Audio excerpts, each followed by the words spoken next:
Scott for play-by-play duty of innings 4, 5, and 6. Thanks, Hunter. Score is currently Plymouth 1, Ocean State nothing. Due up for the Ocean State Waves is going to be Chucky Robinson, Buck McCarthy, and Alex King, taking on Ben White in his 4th inning of work.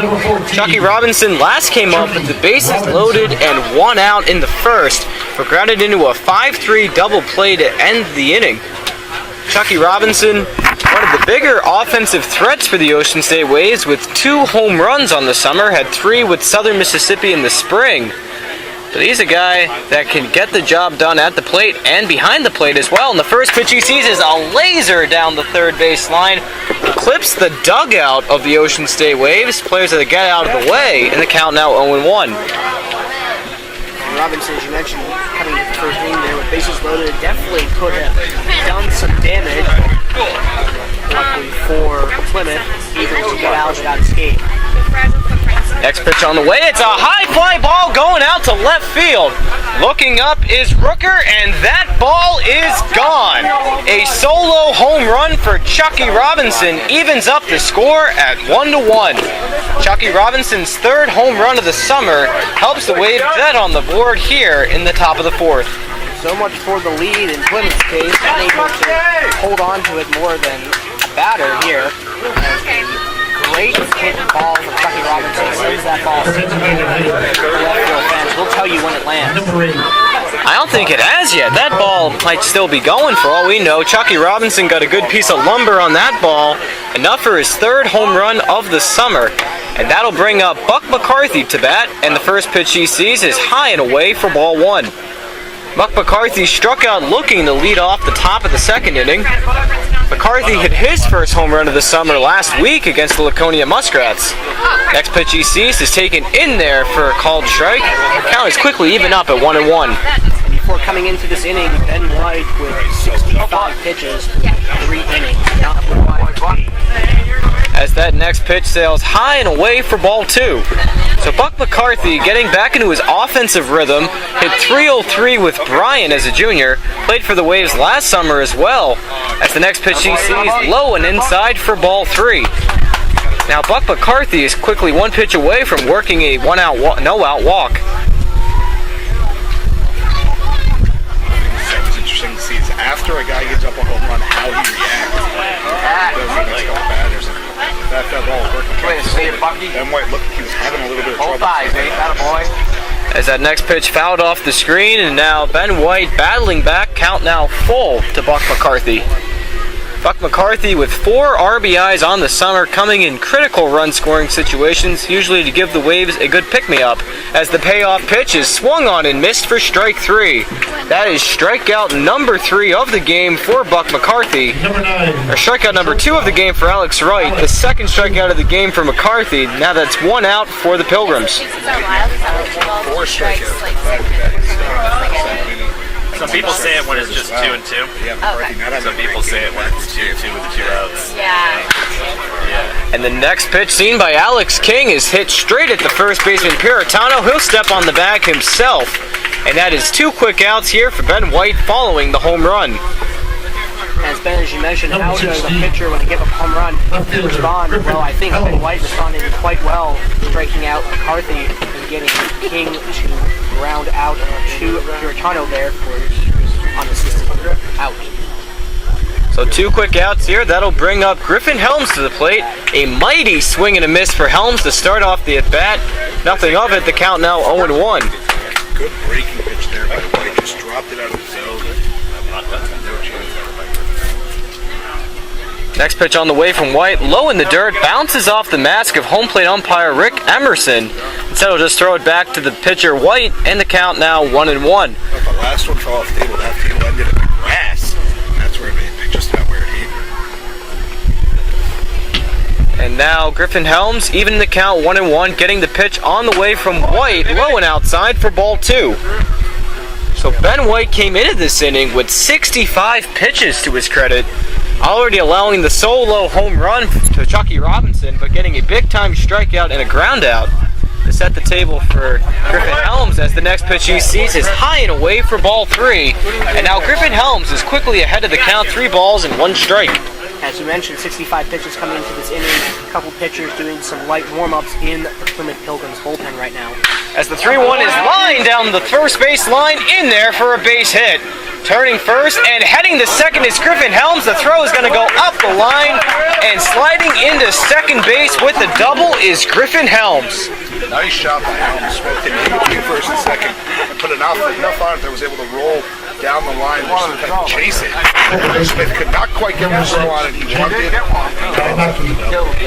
That was just a great piece of hitting there, as you mentioned there, Bennett, by Griffin Helms. That is now double number 3 for Griffin Helms on the summer. Just a testament to his aggressive base running style. And that puts the go-ahead run 180 feet away for Jake Palomaki. And the first pitch Palomaki sees is low and inside for ball 1. Palomaki walked in the second inning. That was his only at-bat to his credit so far, but he was left stranded on first as Ryan Bland flew out to left to end the frame. But looking back at second is White. The pitch on the way, it's a ground ball past the dive of Puritano, but getting the ball is the second baseman Schreitenthal. He has to look back at third to prevent the advance from Griffin Helms. And that will be a base hit for Jake Palomaki, and that'll get runners on the corners with 2 outs for the Waves.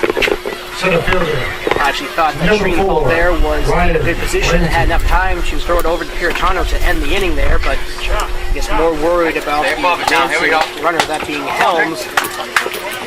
Got to throw it over the first and just get a simple out there. I think the problem was there was nobody covering the bag at first, so trying to prevent that run from scoring was probably the top priority, as now the pitching coach for the Plymouth Pilgrims is going to come out to the mound to talk to Zach White, as that light warm-up still going on in the Pilgrims bullpen. So far, no action going on in the Ocean State Waves bullpen, so it just shows the Waves are going to stick with Mason Perryman for at least 2 or 3 more innings.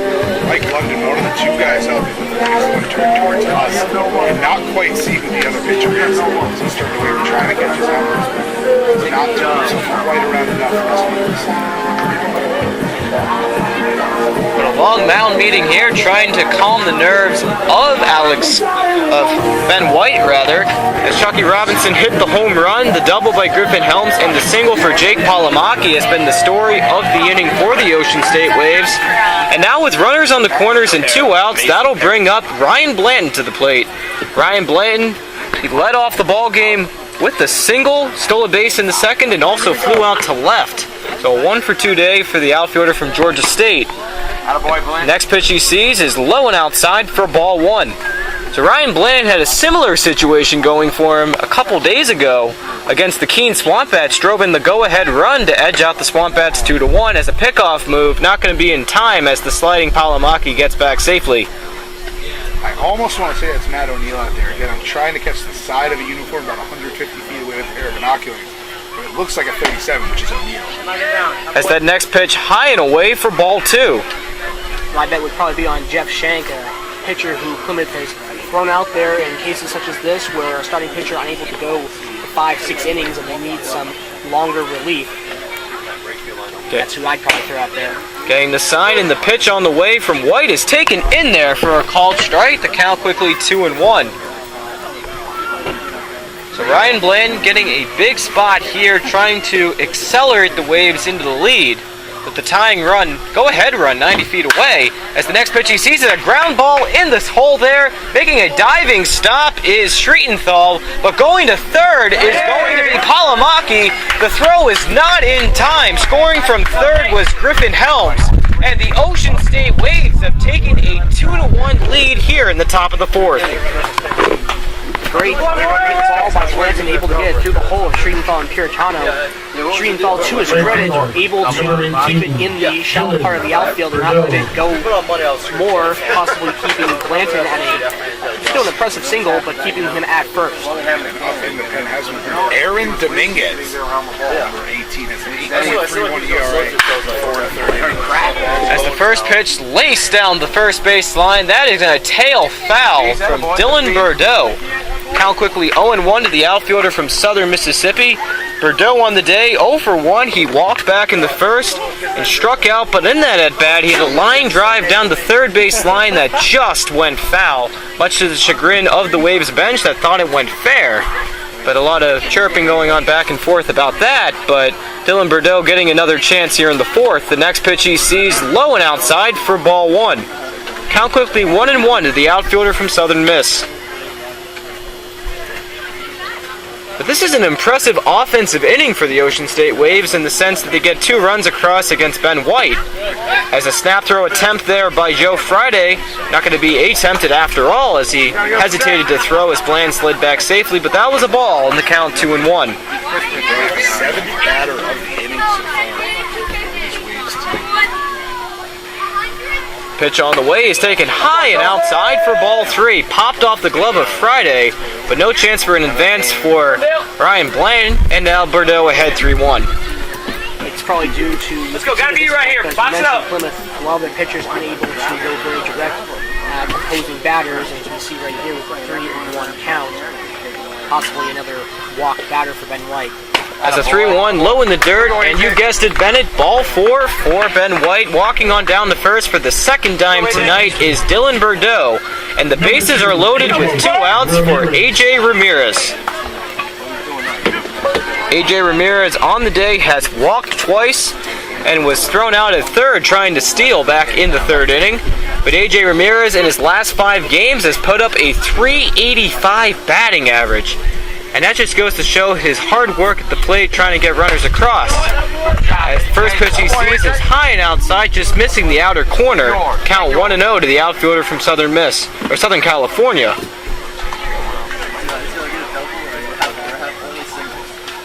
Reading the sign is White. The pitch on the way, and it's a line drive up the middle in there for a base hit.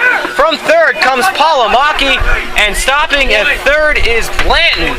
But an RBI single for A.J. Ramirez puts the Ocean State Waves ahead of the Plymouth Pilgrims 3-1. It's just been more of the same from this Waves.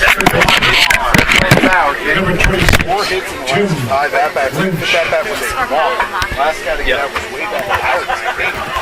6 at-bats. And the bases are still loaded, and that'll bring up the most lethal batter in the Ocean State Waves lineup in Tim Lynch. Although on the day 0 for 2 with a pop-out and a fly-out, but now going out to the mound to talk to his pitcher is Joe Friday. But Tim Lynch on the summer with 6 home runs, just 1 home run shy of tying the team record held by Mike Gerber back in 2013. But Tim Lynch had 9 home runs with Southern Mississippi, already with 6. Crazy to think that if 15 home runs in the major leagues at this point, it's not that much, but still a significant amount. But Tim Lynch is setting records anywhere in which he goes. Now,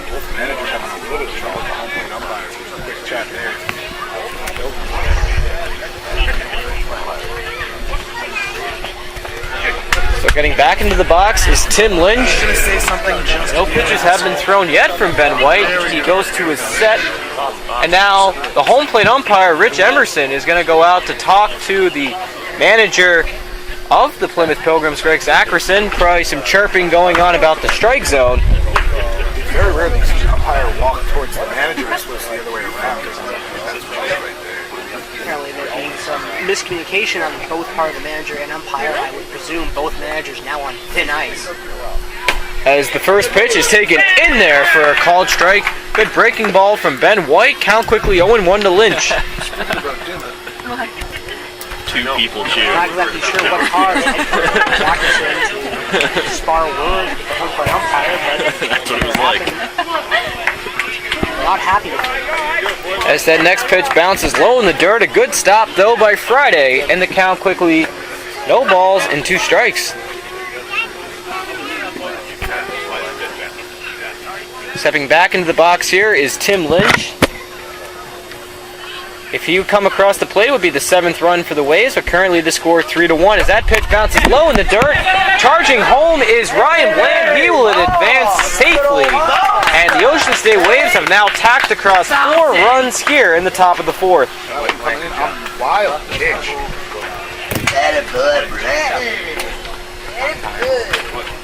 That was a good piece of base running there by Ryan Bland to recognize the wild pitch there. Not a lot of foul territory either, so a lot of closer plays at home as opposed to Old Mountain Field. So Ryan Bland just charging down there and scoring the 4th run of the ball game. Took about 2 steps waited and Friday realized he kind of hesitated, and that's what gave him a chance to get all the way down. Time called by the home plate umpire Emerson. Lynch stepping back in. Behind in the count, 1 ball and 2 strikes. White goes through the wind. The pitch on the way, and it's a line drive right at the shortstop, Geisel. He'll make the catch, but the damage is done for the Ocean State Waves. The Waves tack across 4 runs in the top of the 4th to take a 4-1 lead over the Plymouth Pilgrims. We played 3.5 innings here in Plymouth. The Ocean State Waves 4, Plymouth Pilgrims 1 here on the NECBL Broadcast Network.